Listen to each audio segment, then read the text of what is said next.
Dealing with change is difficult for most of the people. But imagine if we have to deal with change every single day. And imagine these changes are not even about external changes or environmental changes. If these changes are to do with our own body, how do we deal with it? Of course, the human beings are more resilient than we can ever think of. On today's episode of Story Garden, we are privileged to join by one such resilient person that I know of, Manju Sharma. She was a former flight attendant, now works on inclusion at a major airports in India. But more than anything, she's a wonderful, humble human being who knows really how to navigate with the change and how to balance between giving up or fighting or adapting. Let's listen to her story and see what we can learn from her journey. Over to you, Manju. Hello, thank you, sir, for having me on today's episode. I am delighted to be here to share a journey that has significantly shaped my life. Now, life has this uncanny ability to lead us full circle to where we truly belong. For me, that circle began with what seemed like a minor incident 12 years ago.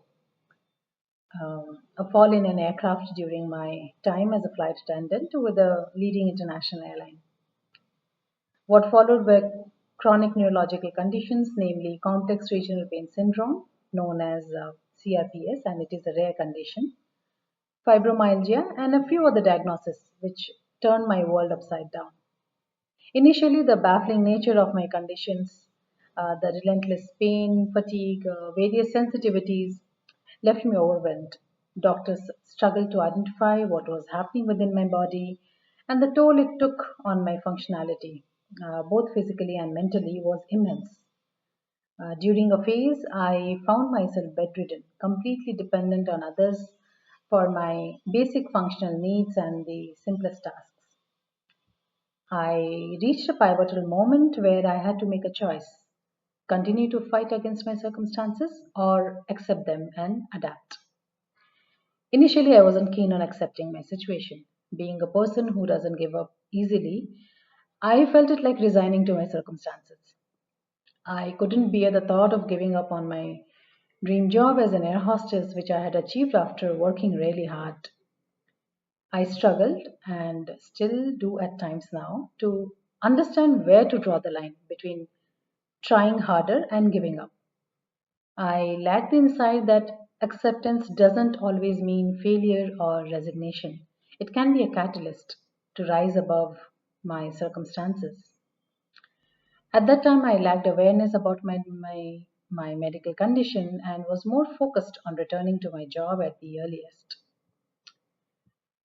For me, it was a gradual process of acceptance, realizing that healing would take time and I may not be able to get back to flying anytime soon. I learned to find joy in the smallest victories, I would say. Getting out of bed, taking a few steps, completing my functional chores, holding a conversation, eating a full meal, scribbling a few words, and so on. My mind and body are often at odds. My mind pushes me to be the best version of myself because my body behaves unpredictably. It took time to accept and understand what my body was conveying to me and to challenge it too. It was about finding a balance and contentment in what I could do at a given moment and pushing myself further, one step at a time. So, amidst all this, in 2017, I took a leap of faith by attending a residential course on leadership for social change at Kantari International Institute in Thiruvananthapuram. The phase at Kantari did a lot of personal good for me, apart from the professional learning. Staying in an inclusive setup in a green campus on my own for about 8 months away from home helped me regain confidence and strengthen my will to push ahead, come what may. Soon after this, I volunteered for a short while at Sabal. It was a joint initiative of Enable India and Tata Steel Foundation, and later joined Enable India full time. Now, this was in Normandy in the lap of nature in a remote area in Jharkhand, and this phase turned out to be extremely therapeutic for me. The impact of my medical conditions and most neurological conditions for that matter is mostly invisible in nature and multifaceted.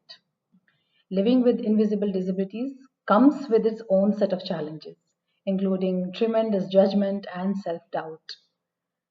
At one point, I never thought I would be able to return to work, support myself and my family.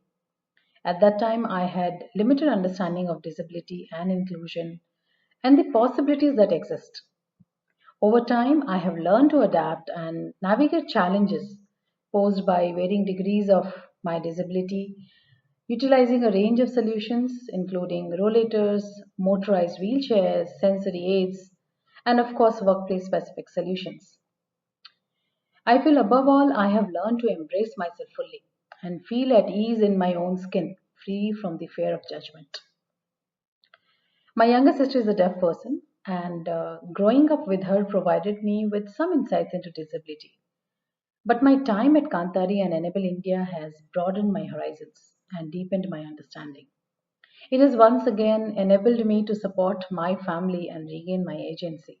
Having agency is very important in anyone's life. Reflecting on my journey, I realized the importance of awareness about disability and the temporary nature of health and abilities. Having knowledge about possibilities despite the circumstances instills hope in us and makes us look at things more holistically. We cannot take things for granted or assume that it cannot happen to us, especially in today's world, or that it is dreadful if it does happen to us. Acquiring a chronic health condition or a disability is definitely not the end. I would say it's a journey of adaptation and support and continuing to do whatever you're able to do, irrespective. I'm grateful for the unwavering support of my parents, friends, and acquaintances who propelled me forward. The support mattered a lot and it definitely taught me a lot. I learned to understand and appreciate interdependence, gratitude, and being solution oriented better. Um, the level of inclusion in society reflects our evolution as a society, and it's a responsibility we all share. Destiny has brought me full circle back to the aviation ecosystem with newfound wings, all thanks to Enable India. So, thank you so much for joining me on this journey. Thank you so much, Manju, for sharing this profound journey and wonderful story. I never heard this before. Accepting is not giving up. And you are saying it's a path to progress. Wow. I think I never heard this before. I'm sure listening to Manju, we have our own lessons that we would have drawn from her story, her journey. Please do share that in the comment section and like this video, share this video. And I think I'm again through Manju's journey, I'm reminded of how resilient the human beings are, and more power to all of us. Till I see you on my next episode, please keep realizing your full potential and keep taking on challenges, balance sometimes, adapt to new changes, and take care of yourself. Thank you.